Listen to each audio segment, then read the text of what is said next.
ያገኘነ ሰው ሁሉ ጉልበቱን የሚሞክር በክርስቲያኖች ነው ጉልበት አለኝ የሚል ሁሉ መግደል እንደሚችል የሚያረጋግጠው እኛን በመግደል ነው የክርስቲያኖችን እንኳን ትልልቆችን ህፃናትን አንቆ በመግደል ጀግንነት የሚመስላቸው ሰዎች ናቸው የሁለት ዓመት ህፃን ሰምታችኋል ሰሞኑን የታነቀ በተረገመች አንዲት ምሽት በአርሲ ዞን እጅግ አሰቃቂ ድርጊት ተፈጸመ። በርካታ ንጹሃን በሃይማኖታቸው ምክንያት ዘግናኝ ድርጊት ተፈጸመባቸው። ይህች ታዳጊ ሶስት ወንድም እህቶቿን እናትና ሌሎች ቤተሰቦቿን ጭምር ይዘው ከነከብቶቻቸው ስም አልባ የሞት አበጋዝ የሆኑ ታጣቂዎች ነርተዋቸው ከአንድ ጫካ ወስደው አሳረፏቸው። ከመኖሪያ ቤታቸው አርቀው ጫካ ከወሰዷቸው በኋላ ሁሉም እንዲንበረከኩ አዘዙ። በያዙት መሳሪያ ያለ ርህራሄ አርከፈከፉባቸው። ከተሰማው የመሳሪያ ጥይት ድምጽ በኋላ ሁሉም ጸጥ አሉ። ከጸጥታው ውስጥ ግን የሚጣጣርና የሚያቃስት ሰው ድምጽ በትንሽ ትንሹ ይሰማል። እንደ ቤተሰቧም ይህች የ8 ዓመት ህፃን በትከሻዋ አካባቢና በጎድናዋ በኩል 2 ጥይት በስቷት አለፈ። በአፈሙዝ ያልሞቱትን በገጀራ ለመጨረስ የተረፉት ላይ በጭካኔ ዘመቱ። ይህችም ህፃን ልጅ ላይ ለመግለጽ የሚከብድ ዘግናኝ ድርጊትን ፈጸሙ። በጦር መሳሪያ ያልበቃቸው ለህፃኗ ሰይፍ መዘዙ። ይህን ድርጊት ከፈጸሙ በኋላ ታጣቂዎችም ስፍራውን ለቀው ሄዱ። ይህንን መቸት የከተቡ ሰዎች የጥቃት አድራሾቹን ማንነት ከመጠቆም ተቆጥበዋል። ህፃኗ እናቷንና 3 እህት ወንድሞቿን በዚያች ቀን በሞት መነጠቋን የጠቆሙ ሲሆን ይህን መርዶ የሰማው አባቷ ጻድቁ ኢዮብ አይደለምና እርሱ ሰጠ እርሱ ነሳ ብሎ አምላኩን ማመስገን አቃተው። አማረረ። ማማረር ብቻ ሳይሆን የልጆቹንና የሚስቱን አስክሬን እንኳ በክብር ሳይቀብርም ጨርቁን ጥሎ አበደ። እጆቹን ለሰንሰለት ዳረገ። የቀሩት የሟች ቤተሰቦች ተከፋፍለው የቤተሰቦቻቸውን አስክሬን ወደ ቀብርም ህሊናውን የሳተውን የሟች ልጆች አባትና የእናታቸው ባል የሆነውን አባወራውን ደግሞ ወደ ጸበል ይዘው ሄዱ። ይህ ሀገራችን እየታየ ነው። መቼ ነው የሚቆመው? ነፃነት እንፈልጋለን። የሰው ልጆች ደም በከንቱ መፍሰስ መቆም አለበት። ይሄ ፖለቲካም አይደለም። ነፃነትን መፈለግ፣ ሰላም መሻት፣ እረፍት መፈለግ፣ አምኖት ማለት ፖለቲካ ሳይሆን ሰብአዊነት ነው። ባሳለፍነው ሳምንት 25 የኢትዮጵያ ኦርቶዶክስ ተዋሕዶ ቤተክርስቲያን ምዕመናን በአርሲ ሀገረ ስብከት ውስጥ በአሰቃቂ ሁኔታ መገደላቸውን ቤተክርስቲያኗ ይፋ አድርጋለች። የተለያዩ እምነት ተቋማትም ጉዳዩን አውግዘው ጠንከር ያሉ መግለጫዎችን አውጥተዋል። አንዳንዶች ግን በዚህ በተደጋጋሚ ስለተፈጸመው የአማኞች ግድያ ዋና ዋናዎቹ በተለይም ለመንግስት ቅርበት ያላቸው ሚዲያዎች አልዘገቡም በሚል የተቹ አልጠፉም። በቀናት ልዩነት ደግሞ ተጨማሪ 5 ሰዎች በተመሳሳይ የጭካኔ ገፈት ቀማሽ ሲሆኑ ሰፊ ተደራሽነት ያላቸው ሚዲያዎች ድምጽ አልሆኑም በሚል የተቃወሙም አሉ። ምዕመኑ ግን ዝም አላለም። በተለይም በማህበራዊ ሚዲያው ጉዳዩ ትኩረት ተሰጠው። የቤተክርስቲያኗ ብዙሃን መገናኛ እንኳን ተገቢውን ሽፋን ያልሰጠውን በሃይማኖታቸው ምክንያት የሚገደሉ የእምነቱ ተከታዮችም ድምጽ ሆኗል በሚል የተሞካሸው ለወትሮው በግጭት ጠማቂነትና አቀጣጣይነት የሚወነጀለው ማህበራዊ ሚዲያው ነው። ጉዳዩ በዚህ መልክ አጀንዳ ከሆነ በኋላ መንግስት ጥቂት ቀናትን ወስዶም ቢሆን መግለጫ ለመስጠት ተገዷል። ጥቂቶች ስሜት አይሰጥም ያሉትን መግለጫ በወፍ በረር እንመልከተው። የአርሲ ዞን ሃይማኖት አባቶችና የሀገር ሽማግሌዎች በሃይማኖት ሽፋን የእርስ በርስ ግጭትና አለመተማመን እንዲፈጠር የጥፋት ተልዕኮ ይዘው የሚሰሩ አካላትን በጋራ እንደሚታገሉ ተናገሩ ሲሉ ነበረ የተፈጸመውን ድርጊት ሳይሆን ኮንፈረንሱን ዘገቡ የተባሉ ሚዲያዎች ያስተጋቡት። በኮንፈረንሱ ላይ የተሳተፉት የሃይማኖት አባቶች በሃይማኖት ሽፋን የእርስ በርስ ግጭትና አለመተማመን እንዲፈጠር የጥፋት ተልዕኮ ይዘው የሚሰሩ አካላትን በጋራ እንደሚታገሉ ገለጹ። የሃይማኖት አባቶቹ የዞኑ ህዝብ ለዘመናት አብሮ የኖረ ጠንካራ ትስስርና ህብረት ያለው መሆኑን ጠቅሰው አሁንም በአብሮነትና ትብብራችን ይጠናከራል ማለታቸውን ዘገባዎቹ አትተዋል። የህዝቡን የአብሮነት ስሜት ለማበላሸት የሚንቀሳቀሱ አካላትን በማጋለጥ አንድነትና ህብረትን የሚያጠናክሩ ስራዎችን እየሰራን ነው ሲሉም ቃል እንደገቡ የጠቀሱ ዘገባዎቹም የውይይት መድረኩን የመሩት የኦሮሚያ ክልል መስኖና አርብቶ አደር ልማት ቢሮ ምክትል ኃላፊ አቶ ሮባ ቱርጬ በዞኑ ሰላምን ለማደፍረስ የሚደረገውን እንቅስቃሴ ህብረተሰቡ በአንድነት መመከት አለበት ሲሉም ጥሪ ማቅረባቸውን አክለዋል። የአርሲ ዞን ሰላምና ጸጥታ አስተዳደር ኃላፊ አቶ ስንታየው ጥላሁን ደግሞ የዞኑን ህዝብ የማህበራዊና ኢኮኖሚያዊ የልማት ተጠቃሚነት ለማረጋገጥ መልካም ጅምሮች እንዳሉ ጠቁመው ዞኑ የሰላም፣ የአብሮነት፣ የመቻቻልና የአንድነት ምሳሌ መሆኑንም አንስተው ጸረ ሰላም ኃይሎች ሃይማኖትን ሽፋን በማድረግ ይህንን መልካም እሴት ለማደፍረስ እየተንቀሳቀሱ ነው ሲሉም በስም ያልጠቀሷቸውን ኃይሎች ወንጅለዋል። ይህን ተከትሎም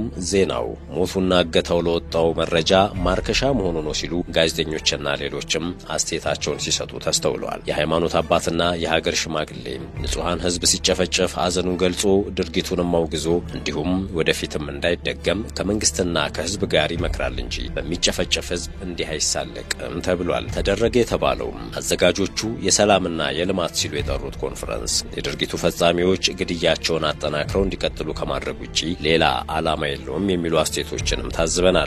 እና ምን ይደረግ፣ መንግስት ምን መፍትሄ ይስጥ የሚለውን አንኳር ቁም ነገር ግን ትኩረት እንዳልሰጡበት ታይተዋል። በእርግጥ በአካባቢው ሃይማኖት ተኮር የሆኑ ጥቃቶችን፣ ግጭቶቹ የሰሞኑ ዜና ብቻ አይደሉም የሚሉ በጉዳዩ ዙሪያ የጻፉ ሰዎች ዓመታትን እንዳስቆጠረ ይናገራሉ። ጥያቄውም አሳዛኙንና ተደጋጋሚውን ወንጀል ማን ያስቁመው፣ ማን ኃላፊነት ይውሰድ የሚለው ነው።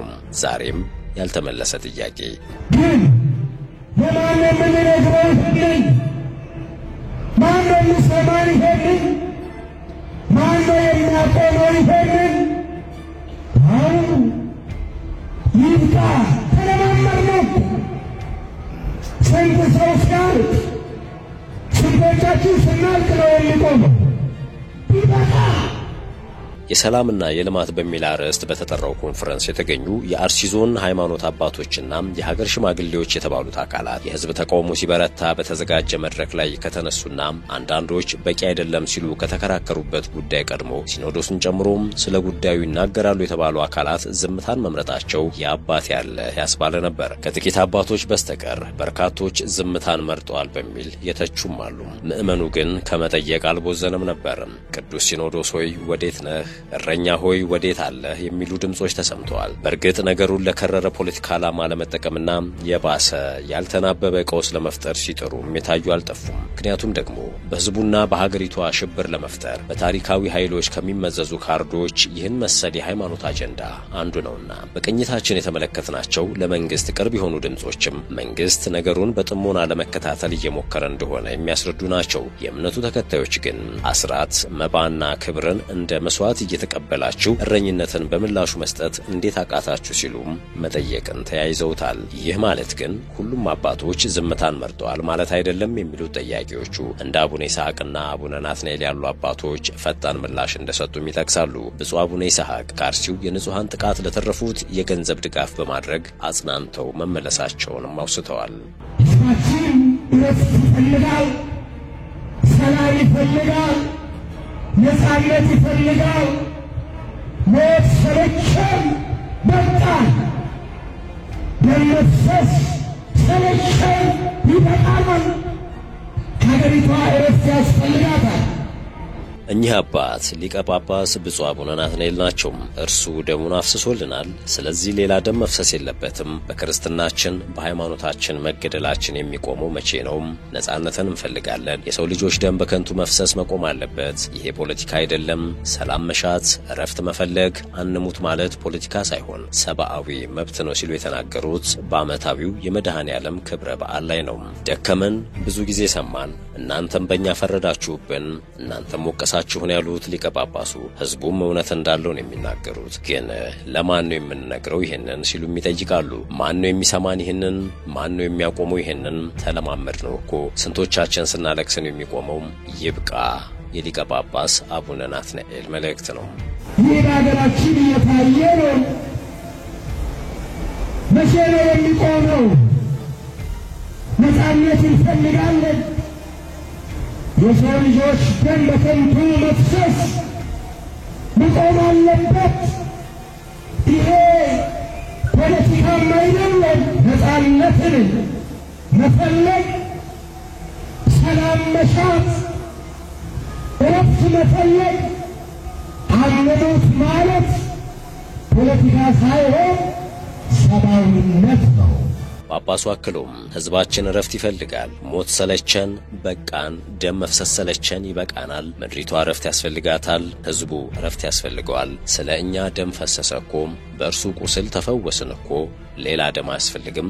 መከራችን እንዲያበቃ ጸልዩ ሲሉ መልእክታቸውን አስተላልፈዋል። በእምነታቸው ሳቢያም ጥቃት እንደደረሰባቸው እየተዘገቡ ለሚገኙ ዜጎች ድምጽ ለመሆን የሞከሩ የሀገር ውስጥና የባህር ማዶ ሰዎችም ታይተዋል።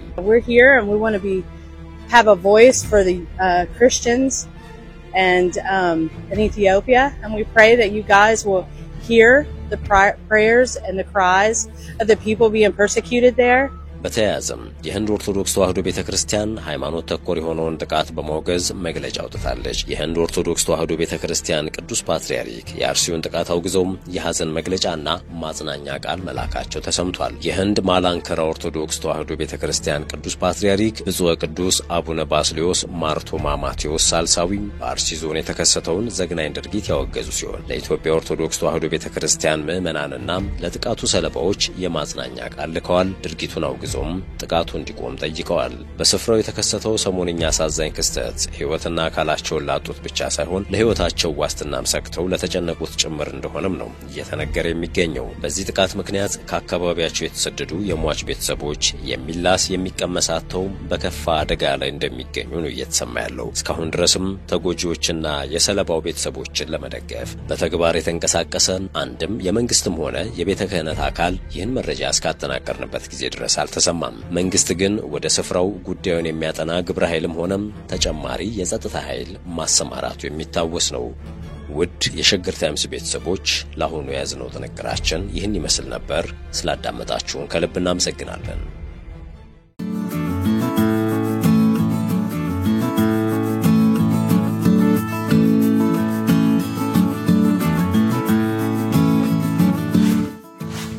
ሸገር ታይምስ ሚዲያን ሰብስክራይብ በማድረግና ደወሉን በመጫን ይከተሉን።